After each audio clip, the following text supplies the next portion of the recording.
আল্লাহ তাআলা এই সূরাটা নাজিল করলেন। কোরআনে কারীমের বিভিন্ন সূরা, বিভিন্ন আয়াত নাজিলের প্রেক্ষাপট আছে, যেটাকে শানে নুজুল বলা হয়। কেন এই সূরা আল্লাহ তাআলা আমাদেরকে দিয়েছেন, এ সম্পর্কে প্রিয় নবী সাল্লাল্লাহু আলাইহি সাল্লামের এক সাহাবী, তার থেকে একটি হাদিস বর্ণিত আছে। সেই হাদিসের আলোকে আমরা জানি যে মক্কার মুশরিকরা, মক্কার কাফিররা, অবিশ্বাসীরা, তারা প্রিয় নবী সাল্লাল্লাহু আলাইহি সাল্লাম যখন তাওহীদের দাওয়াত দিলেন, আল্লাহর পথে আসার দাওয়াত দিলেন, তারা বলল, মুহাম্মদ, আমরা তো সবার বংশ পরিচয় জানি। সেই যুগে মানুষ উটের পর্যন্ত বংশ পরিচয় জানতো, শিখতো।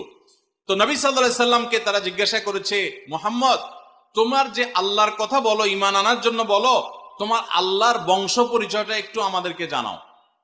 মক্কার মুশরিকদের এরকম হাস্যকর দাবি শোনার পর প্রিয় নবী সাল্লাল্লাহু আলাইহি সাল্লামের প্রতি আল্লাহ তাআলা এই সূরা নাজিল করে তাদের এই প্রশ্নটা যে অবান্তর, আল্লাহ তাআলার যে কোনো বংশ পরিচয় নাই, আল্লাহর যে কোনো জন্মদাতা নাই, তিনি যে কোনো জন্মদাতার মুখাপেক্ষী নন, সে বিষয়টাকে আল্লাহ তাআলা বিশদভাবে এই সূরাতে বিবৃত করেছেন, বর্ণনা দিয়েছেন।